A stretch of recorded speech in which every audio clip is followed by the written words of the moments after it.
বিসমিল্লাহির রহমানির রহিম। প্রিয় দেশবাসী, আসসালামু আলাইকুম। অনেক দিন পর আবার আপনাদের সামনে লাইভে আসলাম।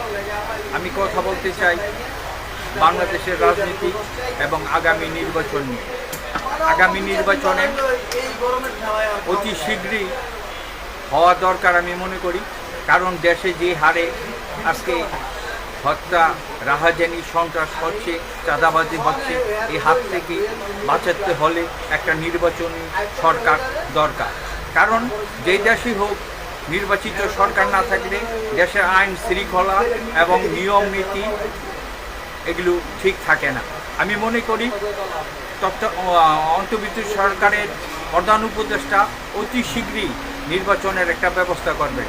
আমি আশা করি যত কাল বিলম্ব করবেন নির্বাচনের, ততই দেশের দিন দিন খারাপ হবে। আজকে বাংলাদেশের ব্যবসা বাণিজ্য সহ দেশের মানুষ ভালোভাবে করতে পারছে না। দিন দিন জিনিসের দাম বেড়ে যাচ্ছে। দেশের একটা কি জানি অবস্থা রূপ নিয়ে দাঁড়িয়েছে।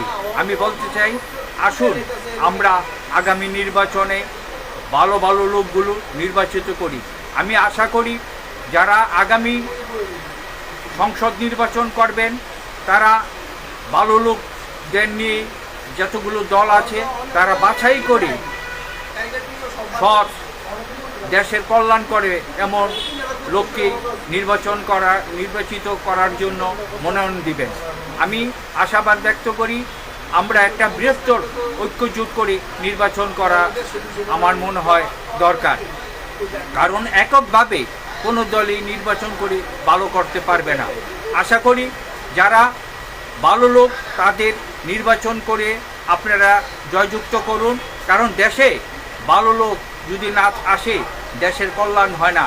পুঁজিবাদ, সন্ত্রাসী, চাঁদাবাজ তাদের নির্বাচন থেকে দূরে রাখুন, তাদের নির্বাচিত করবেন না।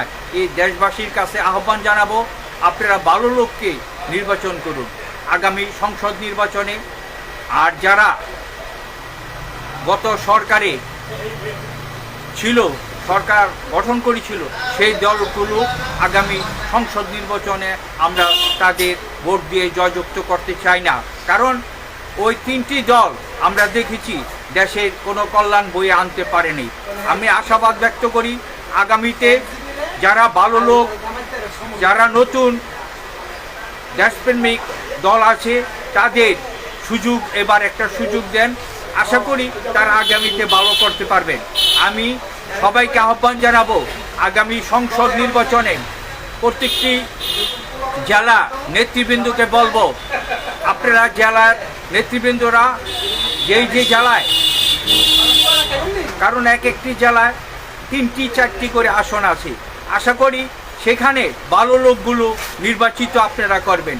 কারণ বাংলাদেশে মজলুম জননেতা মাওলানা ভাসানী যেই একটা আশাবাদ ব্যক্ত করেছিল, দুঃখী মানুষের চিন্তা ভাবনা করেছিল। কারণ দেশে শ্রমিক, কৃষক, মেহনতি মানুষের কল্যাণে এই রাষ্ট্র পরিচালনা করতে হবে।